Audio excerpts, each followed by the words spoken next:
예수께서 그 아버지에게 물으시되 언제부터 이렇게 되었느냐 하시니 이르되 어릴 때부터니이다. 귀신이 그를 죽이려고 불과 물에 자주 던졌나이다. 그러나 무엇을 하실 수 있거든 우리를 불쌍히 여기사 도와주옵소서. 예수께서 이르시되 할 수 있거든이 무슨 말이냐 믿는 자에게는 능히 하지 못할 일이 없느니라 하시니 곧 그 아이의 아버지가 소리를 질러 이르되 내가 믿나이다. 나의 믿음 없는 것을 도와주소서 하더라. 아멘. 네, 감사합니다. 우리 크리스찬에게 있어서 믿음은 굉장히 중요합니다. 기독교의 가장 중심적인 요소가 믿음입니다. 그래서 하나님과의 관계에서 필수적인 요소죠. 또 성경은 믿음을 단순한 감정이나 긍정적인 사고가 아니라 하나님을 절대적으로 신뢰하고 그분의 말씀과 약속을 붙드는 것이라고 가르칩니다. 믿음이라고 하는 것은 구원의 필수 조건입니다. 그래서 너희가 그 은혜를 인하여 에베소서 2장 8절에 그렇게 말씀하죠.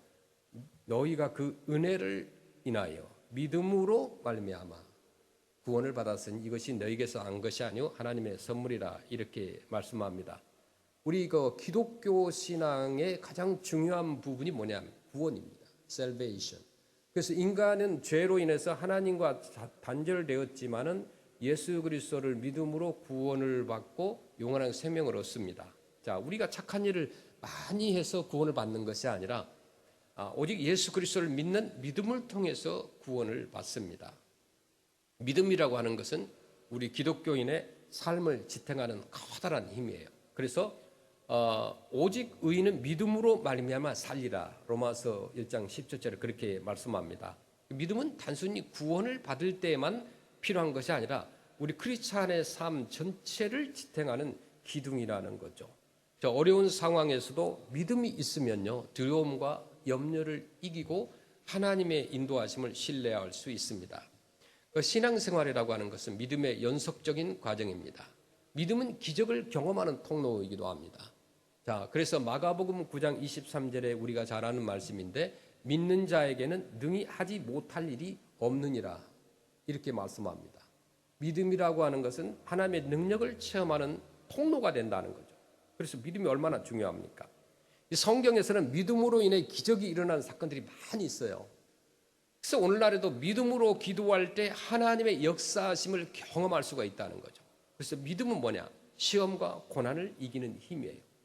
환난 중에도 즐거워하나니 로마서 5장 3절 4절 환난 중에도 즐거워하나니 그러니까 환난이 있는데 즐거워한다는 거죠. 이런 환난은 인내는 연단은 소망을 이룬 줄 알미로다 이렇게 말씀합니다. 그러니까 믿음이 있으면은 고난과 역경 속에서도 절망하지 않는다는 거죠. 자, 하나님께서 모든 상황을 로마서 8장 28절에 말씀하신 것처럼 합력하여 선을 이루신다는 것을 믿기 때문입니다. 자, 기독교 초대교회 성도들은요 믿는다는 것 때문에 박해를 받았습니다. 그러나 끝까지 믿음을 지키면서 순교까지 했던 것입니다. 믿음이 없는 삶은 우리 신앙생활은 공허할 뿐이라는 거죠. 그래서 마가복음 8장 36절에 사람이 온 천하를 얻고도 자기 목숨을 잃으면 무엇이 유익하리요? 그렇잖아요. 믿음 없이 사는 인생은 육신적으로는 풍요로울 수 있어도 영적으로는 공허하고 허무하다는 거예요. 인간은요 영적인 존재입니다. 그래서 하나님과의 관계 없이는 참된 만족과 평화를 얻을 수가 없어요. 자, 믿음이 없는 삶은 자신의 능력과 환경에 의존하며 살기 때문에 매일 불안함과 두려움 속에 삽니다.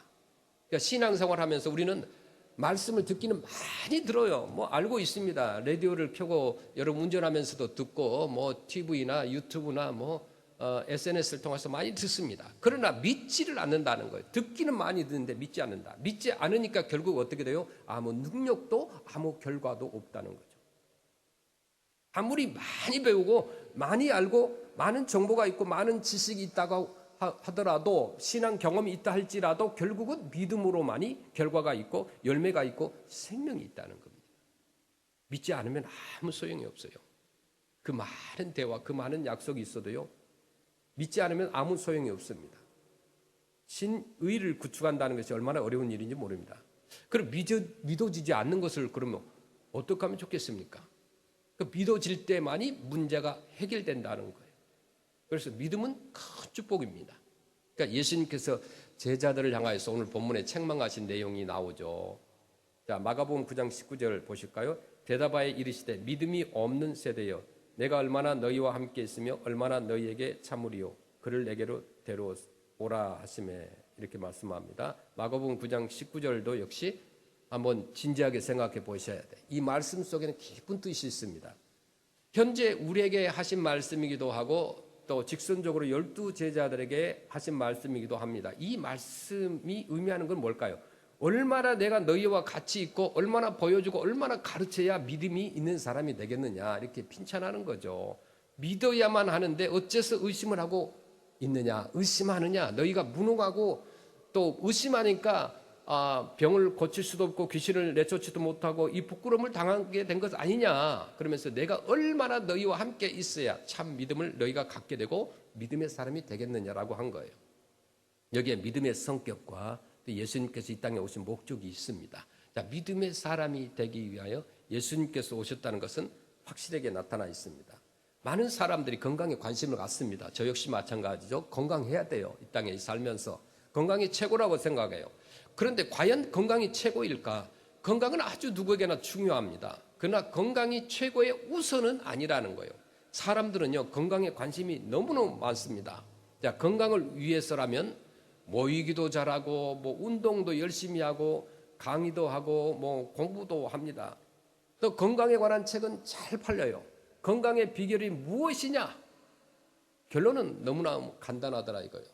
저도 이제 나이가 들어가니까 뭐 그렇다고 파파 할아버지는 아니지만 운동이나 건강에 관심이 있어요. 그래서 제 오피스에다가 이 자전거를 갖다 놨는데 별로 타본 적이 없어요. 운동을 해본 적이 없어요. 그래서 아령이나 이런 걸 누가 도네이션 해줘가지고 큰 무거운 거 막 50파운드짜리 40파운드 갖다 놨는데 페인트만 칠해놓고 한 번도 사용 안 했어요. 그냥 우리 리아 형제 줘버렸습니다. 그랬더니 우리 리아 형제도 집에 그냥 쌓아놓기만 하고 운동도 안 하는 거예요. 그 운동이 쉽질 않아요. 자, 건강의 비결이 뭔가 안 해. 책도 읽어보고 했는데 그런데 많은 사람들이 그렇게 합니다. 결론은 그렇습니다. 적당히 먹으라는 거예요. 많이 먹으면 안 좋다는 거예요. 그 다음에 적당히 운동하라는 거예요. 운동도 너무 많이 하면 안 된다는 거예요. 마지막으로 뭐냐? 적당히 먹고 적당히 운동하고 마지막으로 뭐냐? 마음이 편해야 된다는 거예요. 그래 마음이 전체의 75%를 차지한다는 거죠. 식사를 잘하고 또 우리가 영양제를 잘 먹고 운동을 잘했는데 마음이 편안하지 않으면 건강하지 못한다는 거죠. 우리 한국 사람들 한국에 갔더니 전부 다 바이라민을 먹어요. 한 주먹씩 먹어요. 야, 이거 왜 이렇게 많이 먹나? 이해가 안 가지만 어쨌든 건강하기 위해서 그렇게 하는가 봐요. 그 마음이 편안하면 건강할 수 있는데 그렇다면 마음이 편할 수 있는 길이 어디에 있느냐 이거예요. 모든 사람에게 공통적인 결론입니다. 잘 먹고 잘 지내고 마음을 평안하게 하자. 그럼 우리 크리스찬들에게 있어서 마음이 평안하게 한다는 것은 뭘까요? 돈이 많고 비즈니스가 잘 되고 내 마음대로 뭐 가정이 잘 되고 그러면 마음이 편할까요? 마음이 편할 수 있는 길이 무엇이냐 이거예요. 그것은 우리 크리스찬에게 있어서 오직 하나, 그것은 믿음이라는 거예요. 믿음이 있어야 우리가 천국을 소유할 수 있어요. 믿음이 있는 사람이 돼야 돼요. 남편도 아내도 자식도 다 믿어야 돼요. 의심하면 건강할 수가 없고 평안할 수 없다는 거예요. 그래서 믿음이라는 건 참 중요합니다. 예수님을 믿는 믿음이 아주 절대적이고 큰 축복이라는 거예요. 그래서 믿음은 마치 빛과 같아서 이 빛이 비추어지면 어둠은 자연히 물러가게 돼 있습니다. 그러므로 건강은 온전한 믿음 안에 있다는 거예요. 우리 마음에 평안이 있을 때 행복해지는 거죠. 참 평안의 주체가 누구예요? 예수님이에요. 그래서 건강이 최고가 아니고 뭐예요? 예수님이 최고라는 거죠. 여러분 믿음이라고 하는 것은요 하루아침에 이루어지는 게 아닙니다.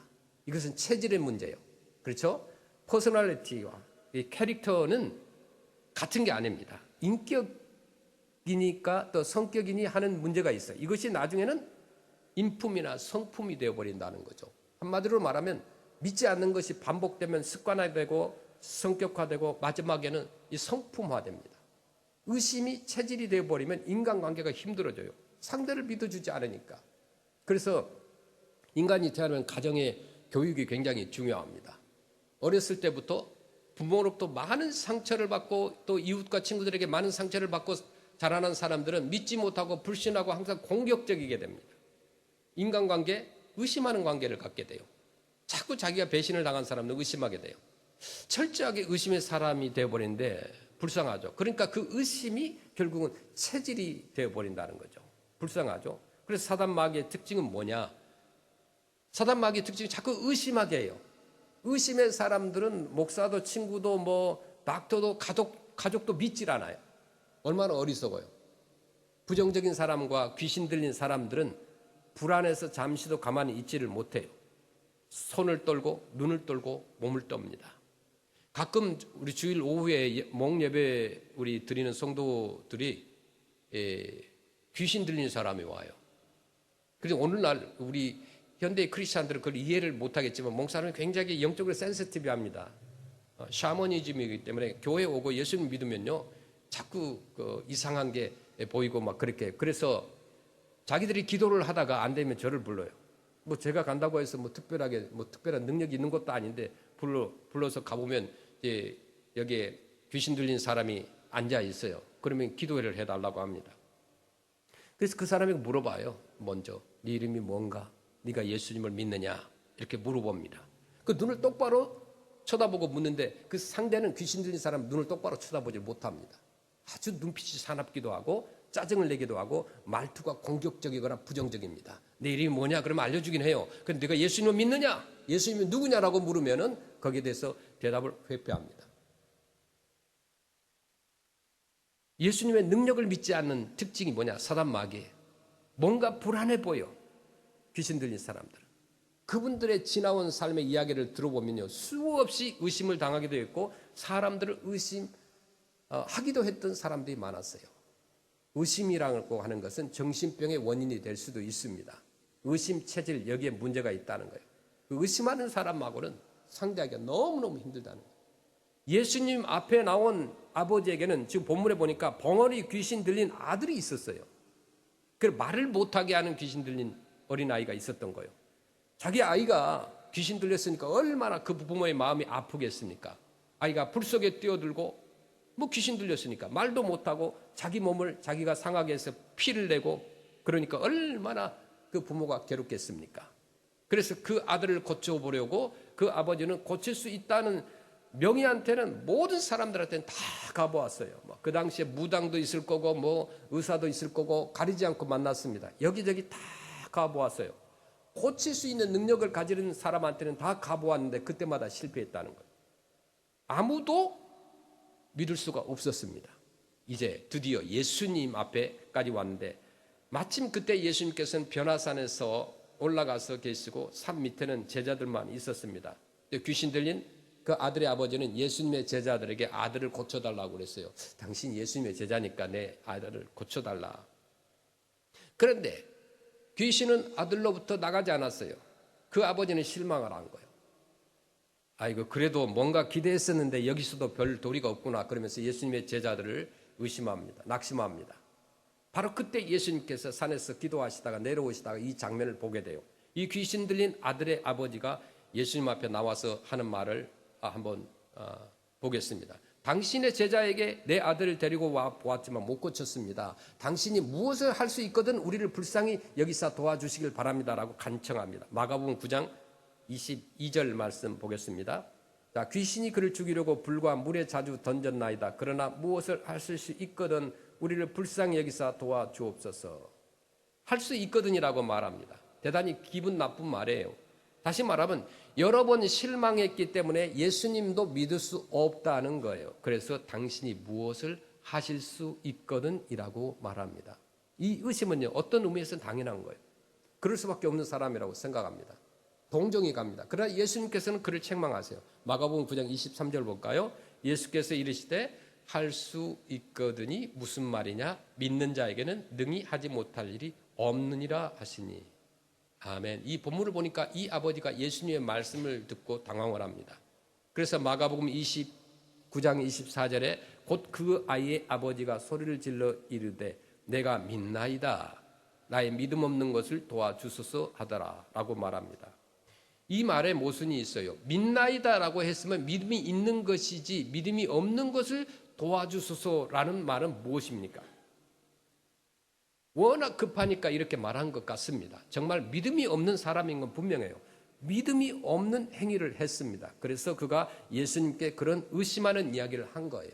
이게 예수님께서 대답하신 말씀 속에 엄청난 진리의 말씀이 있는데, 당신이 무엇을 할 수 있거든, 당신이 능력이 있는지 없는지 모르겠지만 귀신 들린 이 어린아이 속에 있는 귀신을 내쫓을 수 있는 능력이 당신에게 있거든. 당신이 어떤 사람인지 모르겠지만은 능력의 사람이거든 나와 내 아이를 불쌍히 여겨주세요라고 말을 하니까 예수님께서 대답을 하시죠. 니냐 나냐 저 사람이냐가 아니다. 이것은 너나 요 제자들 그런 문제가 아니고 믿는 자에게 능치 못할 일이 없다. 나도 너도 결국은 뭐냐? 믿음으로 가능한 것이다. 누구냐의 문제가 아니라 믿음이 있느냐 없느냐의 문제라는 말이죠. 그 누구냐의 문제라는 거예요. 그래서 믿는 자에게 능치 못할 일이 없느니라고 말씀합니다. 자, 믿음에는요 엄격히 두 종류가 있다고 말씀을 드리고 싶습니다. 믿음에는 두 종류. 하나는 에로스라는 믿음이에요. 에로스 믿음. 하나는 아가페적인 믿음이 있습니다. 그러면 에로스적인 믿음이 뭐냐? 내가 하나님께 나아가면서 내 중심적으로 믿는 거예요. 이것이 될 줄로 믿습니다.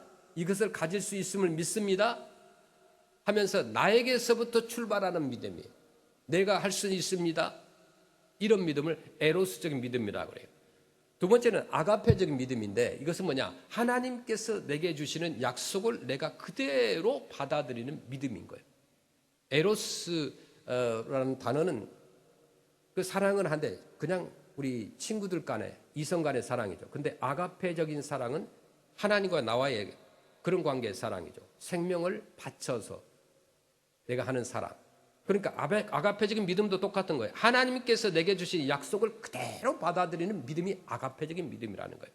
네가 나를 사랑한다. 네가 나를 사랑하느냐? 네 하고 받아들이고 네가 죄사함을 받았느니라 하고 하실 때 아멘하고 수용적으로 받아들이는 믿음이에요.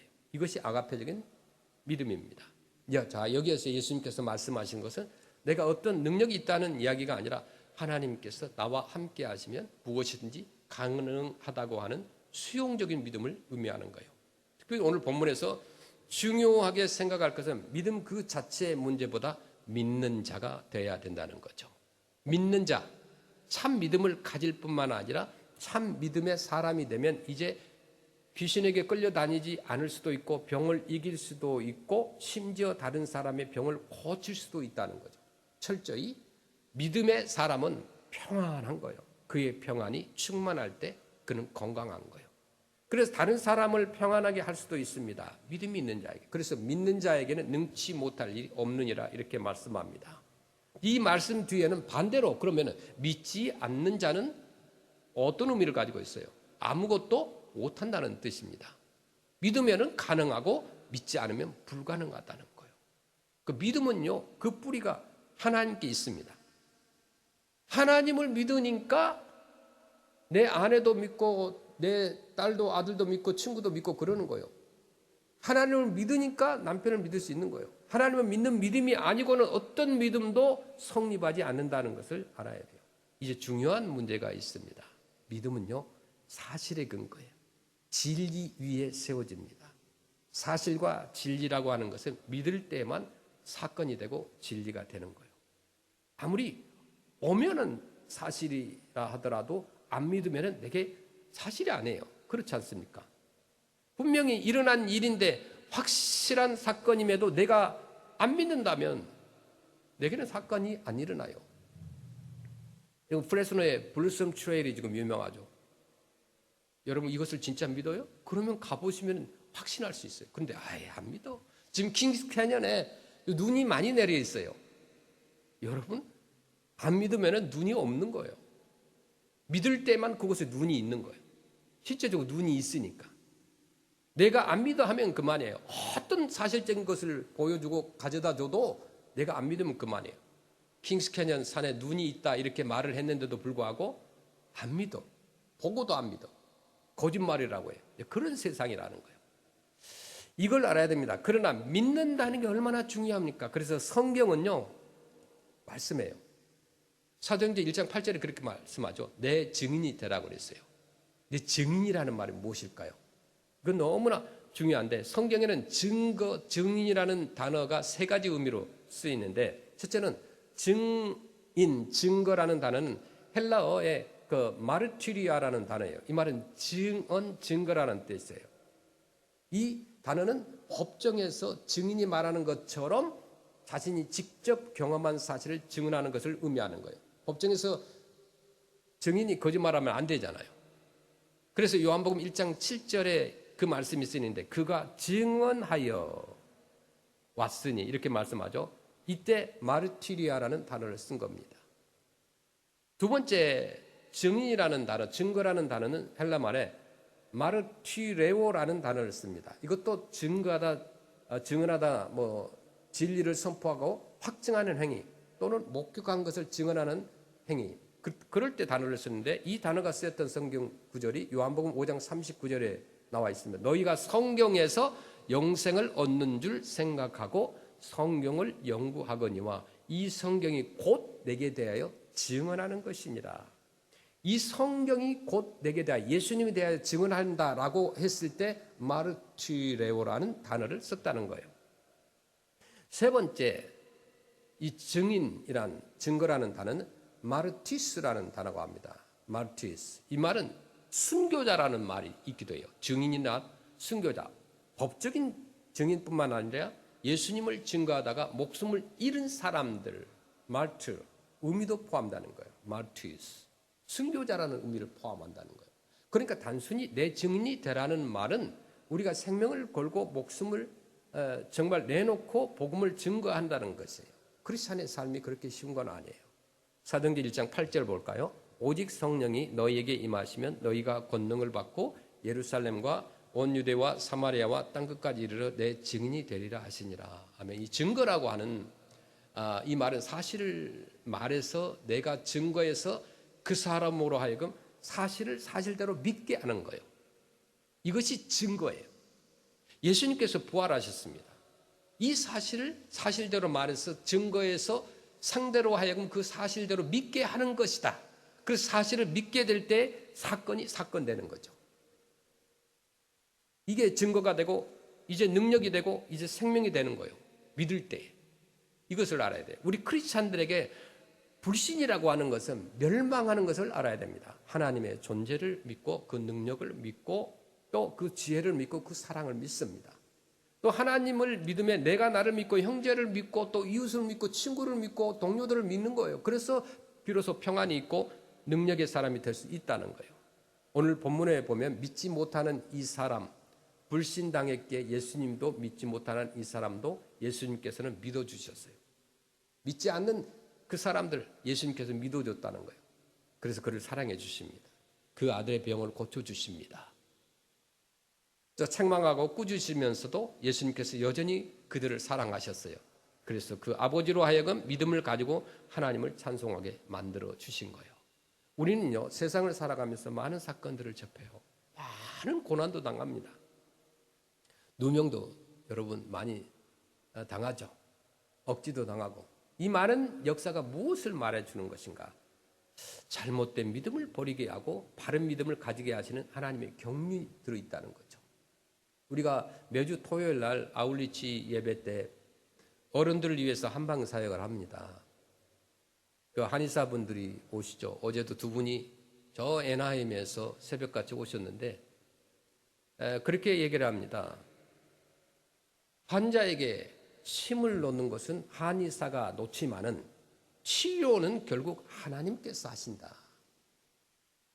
의사가 환자를 치료하는 것이 아니라 하나님께서 치료하신다라는 믿음으로 그 환자들을 대할 때, 한방 치료를 할 때 놀라운 역사들이 일어나고 있다는 거예요.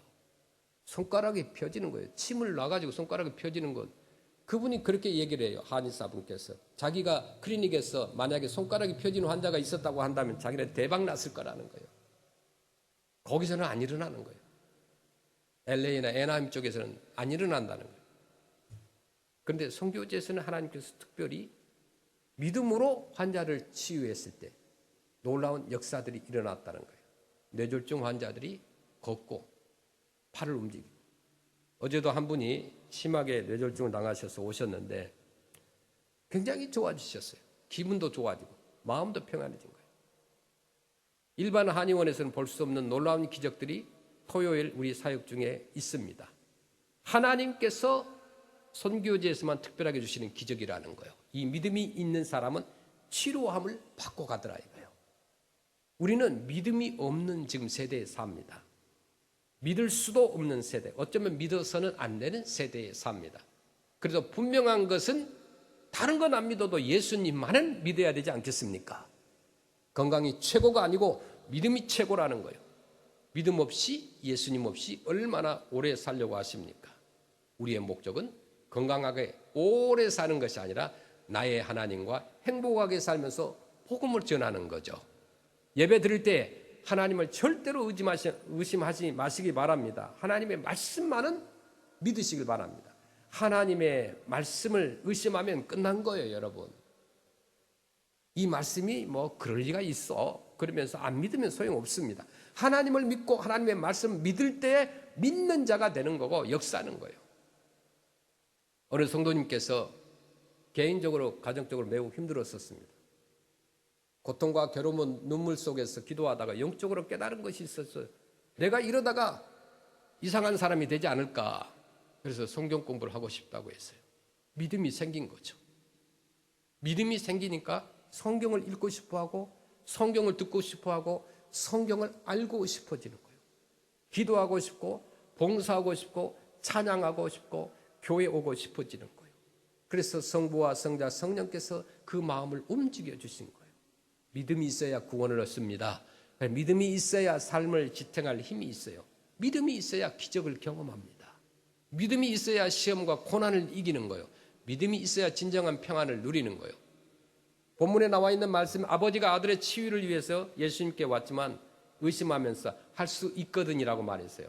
예수님은 그에게 믿는 자에게 능치 못할 일이 없다라고 선언하셨어요. 결국 그는 내가 믿음이 없습니다. 예수님, 내가 이제야 예수님을 믿나이다. 믿음 없는 것을 도와주소서라고 고백하고 그 아들을 치유합니다. 우리도 믿음이 없으면요 무능해져요. 크리스찬들 아무리 똑똑해도 믿음이 없으면 소용없어요. 하나님의 능력을 경험할 수 없어요. 여러분 믿는 자가 되시길 바랍니다. 믿는 자에게 능치 못할 일이 없음을 믿길 바랍니다. 지금보다 강한 믿음을 소유하시기 위해서는 하나님의 말씀을 듣고 읽어야 돼요. 기도하면서 하나님과 친밀한 관계를 가져야 돼요.